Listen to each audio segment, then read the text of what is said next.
क्या भारत की महानता इतने में ही है कि इन लाइटों और इन फव्वारों को देखकर ही देश के विकास का अंदाजा लगा लिया जाए। G20 सम्मेलन में वसुधैव कुटुंबकम का नारा दिया गया था, जिसका मतलब है दुनिया एक परिवार है। लेकिन भारत जैसा गरीब देश, जहां 80 करोड़ जनता को फ्री में राशन दिया जा रहा है,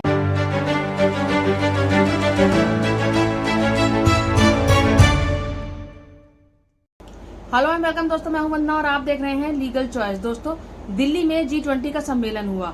दिल्ली को बहुत खूबसूरत तरीके से सजाया गया, लेजर लाइट्स लगवाई गई और कलरफुल पानी के फव्वारे भी लगवाए गए।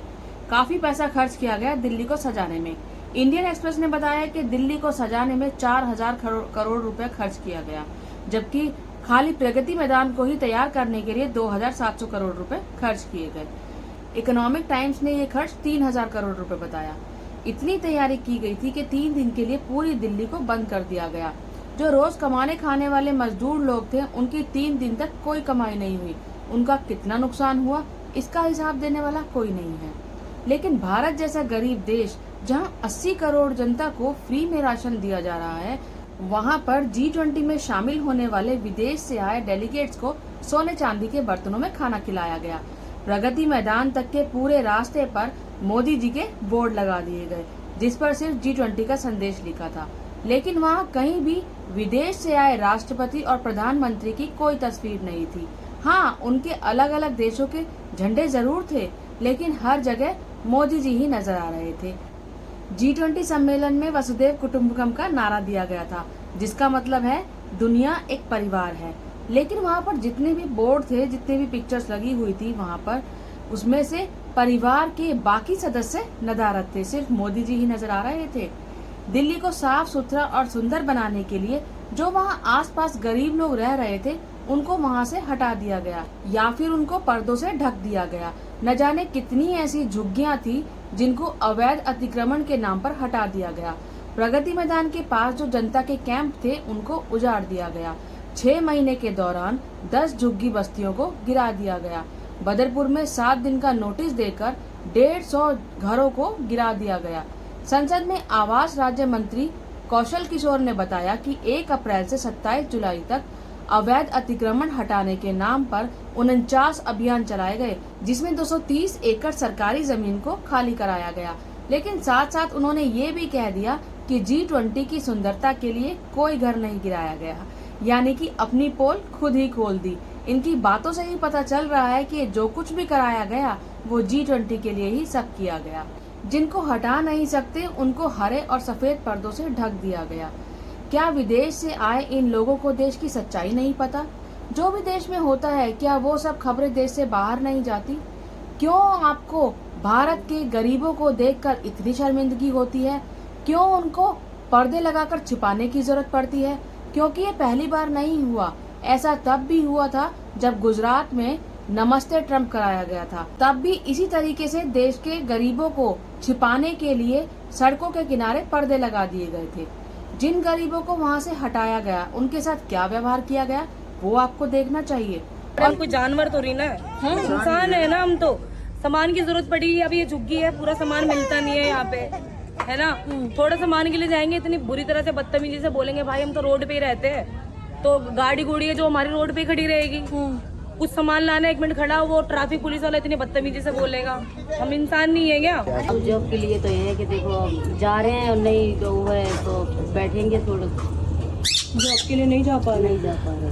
और वहाँ जो आसपास जानवर थे, जैसे कि कुत्ते, उनको भी वहाँ से हटाया गया और उनके साथ क्या किया गया वो भी आप देखिए जरा किस तरीके से इनके साथ व्यवहार किया जा रहा है। कभी डब्बों में, केजेस में इनको बंद किया जा रहा है और किस तरीके से इनको लेकर जाया जा रहा है। माना कि ये जानवर हैं, लेकिन इस तरीके का व्यवहार तो कहीं भी शोभा नहीं देता। देखिए जरा आप इसको, शर्म आनी चाहिए इन लोगों को इस तरीके से जानवर के साथ व्यवहार करते हुए। क्या भारत की महानता इतने में ही है कि इन लाइटों और इन फव्वारों को देखकर ही देश के विकास का अंदाजा लगा लिया जाए? जो लोग इस चकाचौंध को देखकर मुग्ध हैं, उनके लिए ये सवाल कतई जरूरी नहीं है कि इस सजावट के लिए जो पर्दे लगाए गए हैं उसके पीछे की असलियत क्या है। क्या इन सबको उन नेताओं की नजर से छुपाया जा सकता है? क्या उनको इसकी सच्चाई नहीं पता? सब जानते हैं कि इन पर्दों के पीछे आखिर है क्या, क्योंकि विदेश के अखबार में भी छप चुका है। अमेरिका के अखबार Los Angeles times, Japan today ने पूरे पेज पर ये छापा है कि भारत में G20 के लिए किस तरीके से झुग्गियों को हटाया गया है। इसके अलावा रॉयटर्स, अल जजीरा ने भी इस बारे में अखबारों में छापा है। तो क्या बाहर से आने वाले जो मेहमान थे, जो डेलीगेट्स थे, वो ये रिपोर्ट्स नहीं देख रहे होंगे? और जब वो सोने चांदी के बर्तनों में खाना खा रहे होंगे तो क्या सोच रहे होंगे? क्या ये नहीं सोच रहे होंगे कि भारत अपने ही देश के गरीबों के साथ क्या कर रहा है और उन्हें सोने चांदी के बर्तन में खाना खिलाया जा रहा है? क्या इससे देश की बदनामी नहीं होती? क्या ये डेलीगेट्स अपने घर में भी सोने चांदी के बर्तनों में ही खाना खाते हैं? जी नहीं, ये लोग भी अपने घर में ऐसे ही खाना खाते हैं जैसे आप और हम खाते हैं, बल्कि वहाँ तो इनको अपने बर्तन भी खुद ही धोने पड़ते होंगे, क्योंकि वहाँ पर इंडिया की तरह सर्वेंट रखने की कोई सहूलियत नहीं है। वहाँ पर सिर्फ मशीनें हैं। कहा यह भी जा रहा है कि G20 के लिए दिल्ली के बुनियादी ढांचे में सुधार किया गया है। दिल्ली को काफी कुछ चेंज किया गया है। क्या सुविधा दी गई है, इसके बारे में कुछ भी क्लियर नहीं है। क्या दिल्ली का सीवेज सिस्टम ठीक किया गया है? क्या सड़कों की मरम्मत कराई गई है? सीवेज सिस्टम का हाल तो कल ही दिल्ली के सामने आ गया, जब शनिवार रात से ही बारिश शुरू हो गई और बारिश ऐसी हुई कि भारत मंडपम का हाल कुछ ऐसा था। ये वही भारत मंडपम है जहां पर विदेशी डेलीगेट्स की बैठक थी। मोदी जी ने अपने भाषण में G20 के सम्मेलन को जन भागीदारी से जोड़ा है, लेकिन यहाँ पर जनता की सिर्फ इतनी ही भागीदारी है कि उनका टैक्स का पैसा यहाँ धड़ल्ले से इस्तेमाल किया गया है। और इतना पैसा खर्च करने के बाद भी जब राष्ट्रपति भवन में मेहमानों के स्वागत के लिए रात्रि भोज कराया गया तो उस समय कांग्रेस के अध्यक्ष मल्लिकार्जुन खड़गे को न्योता तक नहीं भेजा गया। ऐसे बनाएंगे ये वसुदेव कुटुंबकम। आखिर ऐसी भी क्या दुश्मनी थी कि उनको न्योता तक नहीं दिया गया? ऐसा क्या कारण हो सकता है? ये सवाल मैं आप पर छोड़ती हूँ। आप मुझे बताइएगा कमेंट बॉक्स में कमेंट करके कि क्या कारण हो सकता है। प्रगति मैदान को इंटरनेशनल प्रेस सेंटर बना दिया गया।